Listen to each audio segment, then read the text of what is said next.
Jokowi soal pemimpin ke depan harus punya nyali dan keberanian. Saya lihat Pak Ganjar punya itu. Presiden Joko Widodo menyatakan pemimpin harus memiliki nyali dan keberanian yang besar. Dia menilai kedua hal tersebut ada di dalam diri bakal capres PDIP Ganjar Pranowo. Pernyataan Jokowi disampaikan telah menghadiri Rakernas PDIP 3 di Jakarta. Terlihat Jokowi duduk diapit oleh Ketum PDIP Megawati Soekarno Putri, Puan Maharani, Prananda Prabowo, dan Ganjar Pranowo. Kemudian kalau pemimpin ke depan seperti Pak Ganjar Pranowo, yang paling penting itu memang nyali itu nomor satu, berani itu nomor satu. Pesan Presiden Jokowi kepada Ganjar tersebut merespon pernyataan wartawan mengenai wejangan apa yang perlu disampaikan kepada calon pemimpin mendatang. Mengingat pemerintahan Jokowi Ma'ruf terbilang keras melawan intervensi dari pihak asing seperti dari Uni Eropa terkait hilirisasi industri. Jokowi mengatakan Ganjar Pranowo memiliki keberanian atau nyali yang merupakan salah satu karakter pemimpin yang dibutuhkan Indonesia ke depan. Sebelumnya soal pemimpin yang berani dan punya nyali juga sempat disinggung Presiden Jokowi pada acara musyawarah rakyat dan digelar relawan di Istora Senayan, Jakarta pertengahan Mei lalu. Dalam pidatonya, Jokowi menegaskan Indonesia membutuhkan pemimpin yang dekat dengan rakyat dan berani demi kepentingan rakyat. Negara ini adalah negara besar, bangsa ini adalah bangsa besar. Penduduk kita sekarang sudah 280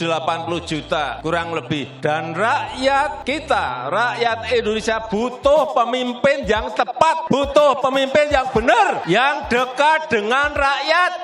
Selain itu, Jokowi mengatakan bahwa rakyat Indonesia membutuhkan pemimpin yang berani, yakni pemberani demi kepentingan rakyat.